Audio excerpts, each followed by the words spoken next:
Satan a ses agents spirituels et physiques. Donc, il y a des démons, il y a des hommes qui servent Satan, des femmes qui servent Satan. Une telle femme va avec ton mari, son mariage se gâte. J'ai eu toujours dans cette église, dans le ministère. Ce n'était pas un simple agent. Je pense que c'est la génération des premiers, n'est-ce pas, polytechniciens formés au Cameroun. Oui, donc quelqu'un d'intelligent qui a exercé haute fonction. Mais avant qu'il n'arrive là où il avait été, c'est-à-dire au sommet de sa carrière, il était encore un cadre, bon, opéré au niveau régional. À l'époque, on parlait de province. Chez nous, on l'avait affecté.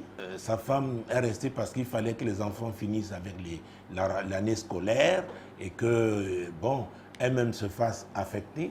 Il a rencontré une jeune fille. Ah, j'ai l'habitude de dire qu'une femme, ce n'est pas son âge. Vous connaissez l'histoire d'Agar. Il a commencé à aller avec cette fille. Mais cette fille l'a fétiché. Quand il retrouvait sa femme, il n'arrivait plus à opérer comme un homme. Ils étaient frères et sœurs. Et croyez-moi, cette affaire a duré plus de 8 ans. Je ne veux pas donner le nombre d'années. Lorsqu'ils arrivent dans cette église, on était dans l'autre site là.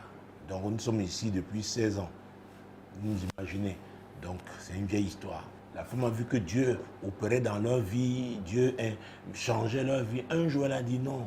Papa, excuse-moi, mais je dois te dire que je souffre depuis très longtemps, plus de 8 ans. Il n'y a rien entre ton fils là et moi. J'ai dit, ah bon? Elle me dit oui.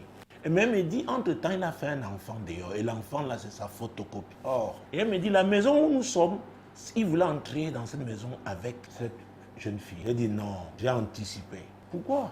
La fille, elle l'avait envoûtée. Croyez-moi, les 3/4 de mariage, au moins, hein, qui se cassent, sont les démons, la sorcellerie, la méchanceté des hommes qui est opérationnelle. Il y a des moments, il y a une animosité qui n'est, vous ne comprenez pas ce qui arrive.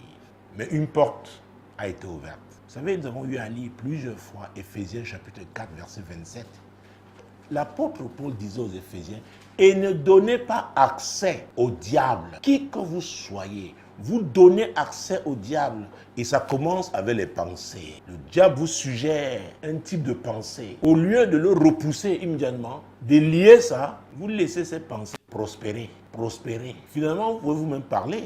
Le diable vous suggère des choses. Commencez à penser dans sa direction. Finalement, vous parlez. Il ne pouvait pas vous atteindre. Il ne pouvait pas vous affliger, détruire ce que Dieu vous a donné. Mais il vous a séduit. C'est pourquoi Ève a dit, le serpent m'a séduite.